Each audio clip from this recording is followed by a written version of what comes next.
My name is Kirk. I was born in New Albany, Mississippi. I went to school at West Union, and I was raised at Pinedale. From there, I moved to Sherman, working in Tupelo. And a friend of mine got elected mayor at Sherman, and he wanted me, back then it was town marshal. He wanted me to be the town marshal. So I did. And I kind of got really liking it, meeting a lot of people and different. Then one day, Dean Armstrong, he used to be the deputy, came to my house. And he said, there's a place open at the sheriff's office. They had one to go to the game warden. So I went and talked to the sheriff, which was Wayne Gaines then. And that was in 79, I think it was, late 79. And so I went to work at the sheriff's office. And I worked there for, a little over 4 years, maybe 4.5 years. In the meantime, that was in 84, I think. Then I worked there till the next sheriff came in. And in the meantime, David Grissom got elected chief, which he was at the sheriff's department when I was there. He was chief deputy. And he got elected chief. And so in late 84, Joe Bryant got elected as sheriff. So I went to the police department as an investigator. And I really love investigating. There's something different every day. And I kind of got into working drugs. Both of them, investigating working drugs. And it was Joe Bryant come in, I think, in 85. And sometime during the next 2 years, we had a big roundup with drugs. And, to get people to buy drugs, you got to have somebody that's close to them. Maybe it's in trouble, or you don't get many people who want to help the police. And you got to get something on somebody. And we worked, 6-7 months on that, buying drugs. The Bureau of Narcotics was leading it with the drugs. And I think we arrested 33 people, in which each person had 2 or 3 counts on them. We had bought from each person at least 2 or 3 times. And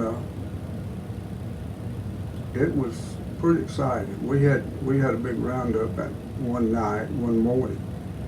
And the Bureau of Narcotics, Sheriff's Department, Police Department, several different people was there. And we started arresting them. And we didn't get all of them. We got close. We had to later get some more. And I kind of got interested in drugs, and I went to the office in Jackson, and I was sworn in as a drug officer with the state, which they called it a contract agent. That is, if I went some other place or anywhere, and we seized a lot of money, we get part of that. We would get vehicles and different things, and it would go in our drug fund. And did that so long, I got burned out on it, working on everything, you know. But it was a lot of fun. It was scary at times. Law enforcement, if you don't like it, you don't need to be in it, because the money is not great. I remember when I first started working at the Sheriff's Department, I was getting $600 a month. And it's hard to live on. But you got to like law enforcement to get in and stay in it. I worked 30 years in it. The last 2 years I worked with the police department, I was assistant chief. And that really wasn't for me. I really like investigation. You try to outsmart the other people. And it's, you know, you got to, it's long, hard work. I've been called out highs 3 times in one night. Things happen and you gotta go. And it's real interesting in trying to catch these people. You know, you gotta have a lot of love, and you gotta work hard at it. And you can't go real fast, you gotta go slow. You go too fast, you'll run over things that you need in your investigation. I started in about 77 at Sherman. That was as the town marshal. Right. Now, tell me about the role of a town marshal. It's just a place, you know, you go to court, you work court when they have court. It's just a policeman. That's just the name that they had at that time as town marshal. There's no more than a regular policeman. So was that in addition to law enforcement, or that was really all they had? That's all they had. Was just you? Just one. Mm-hmm. So are there any communities that still have something like that? I'm sure there's probably some of them that still got one, but I think they all went to police departments, because you have to go to the academy and all that stuff. When you first started with being an investigator, this was before you had a computer or cell phones. So what was your, how did investigation, how did you solve crimes? Well, you know, it's kind of like working drugs. You got to have people to tell you something. And I had people around that would tell me different things. And, you know, that helped a whole lot. A lot of times they'll tell you who did it and where the stuff's at. And a lot of times you just have to get out and work. What would be their motive for telling you things like that? Well, maybe they're in a little trouble, or, you know, you can pay them a little money. And that's probably the two only things that. When you first started, did you have a patrol car? Well, it was my own car. They furnished the gas and I drove my own car. Back then, when I went to work at the sheriff's office, to run a tag, you would call in to the jail dispatcher. And we had a book that you go through, and you find that name. If it's just bought a tag, then you wouldn't know who it was, because it wouldn't be in the book. And then it came that you could call in a tag number, and they could run it on the NCIC machine, and you know, it'd come back real quick. And that's basically what we had to work with. You know, you didn't have much to work with the investigation. You would call the jail. Who at the jail would be looking through that book for you? The dispatcher. It could be anybody there at the jail that answered the radio. When I went to work at the police department, the dispatcher would do it for the police department. You'd call in and they would call it back and tell you who it was. And they'd call it back to you on your what? on my radio, or either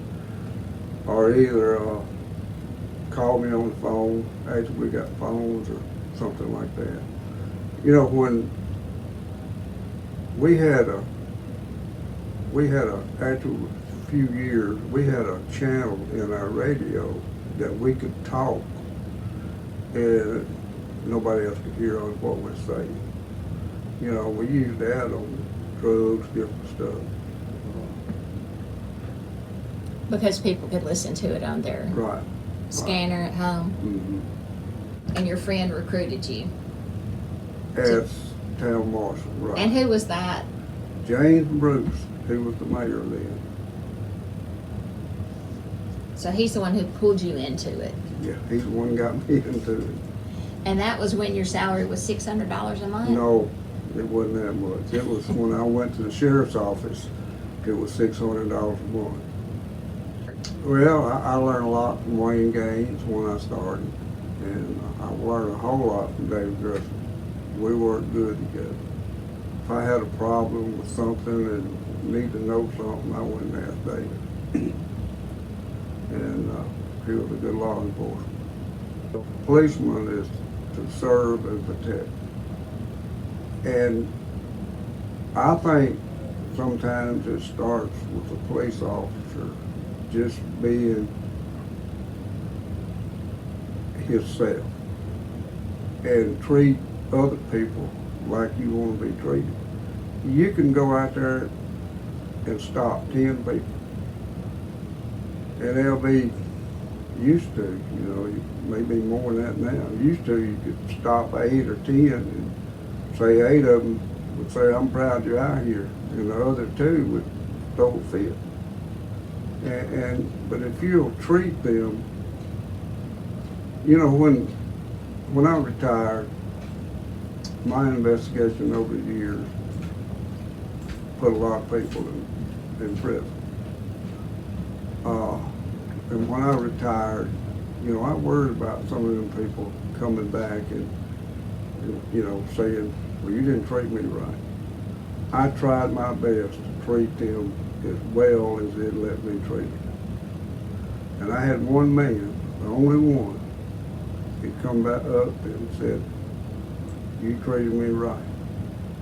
And that's the only one that I ever had anything to say it so far.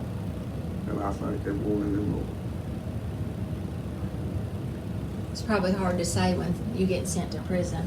Yeah, they, you know, if you'll treat them, you know, 98% of the people that I indicted and went on to the court system, they give statements. You know, they knew they messed up. And you didn't have much problem out of it. Were you ever in fear that you would be injured? Yeah, it's been a couple of close calls. You know, I went to domestic violence one time and I knew these people. I knew them. But he had gotten on some prescription drugs. I think he had a back surgery or something. And I walked up to the door and he come out with a shotgun. And you know, it took me a little while, but I talked him out of all of it.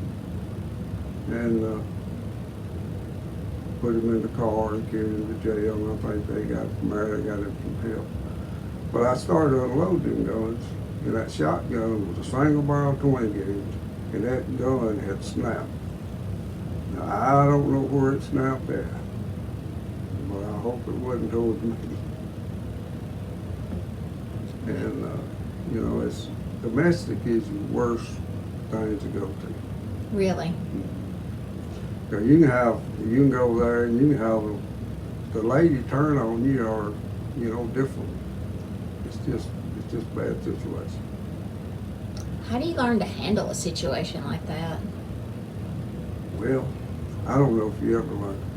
You just go with the flow and try to do the best you can. I know I one time, one of the sheriff's office, and this guy, he gets drunk all the time, and we'd go out there and get him and bring him in. This one particular time, we went out there to get him, and I think George Robertson was deputy sheriff then, and he went with him. And there's a chair sitting out in the grass in the yard. And he run off the porch and run out there and sit in that chair. And I couldn't figure out why he done that, but he reached down and picked up a shotgun. He wasn't intended to go to jail that day. You know, but he did. But he did. Every situation's probably different, you know.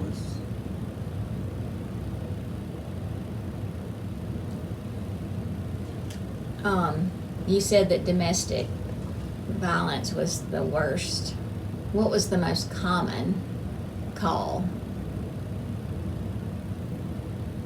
Probably domestic violence in one way or the other. Some of them's not too serious, you know, but you run across them, it's real serious. Would you say that's daily? No, I wouldn't say it's daily.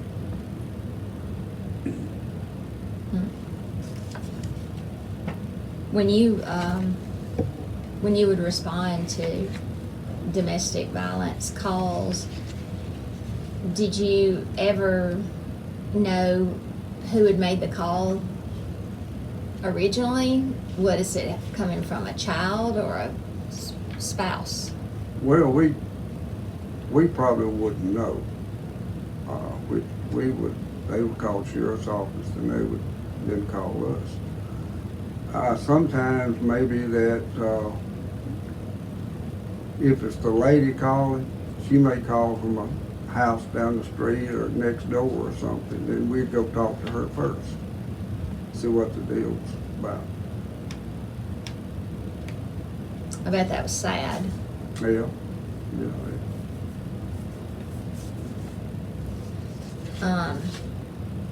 Do you remember Jim Hines? I do. What do you remember about him? Let me back up a minute. It might not have been Paul. It might have been Jim Hines as sheriff back then. It's been so long and I was so young, I can't.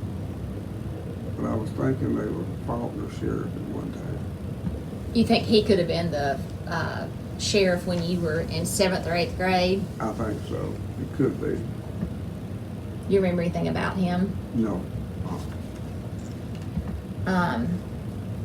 Do you recall any major unsolved crimes?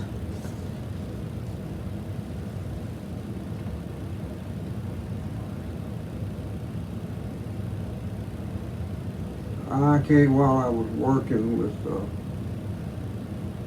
the law enforcement here.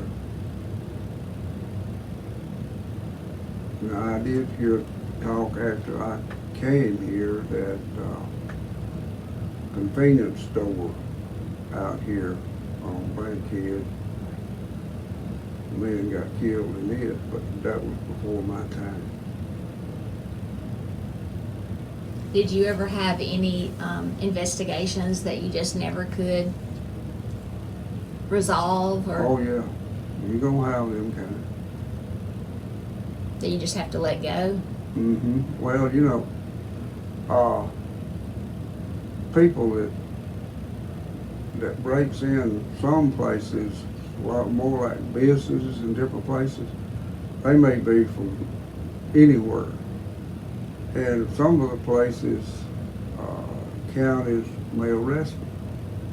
Then, you know, maybe we'd get some of our stuff back from that one. And sometimes they so far back, people want them, you can't hardly get them back here.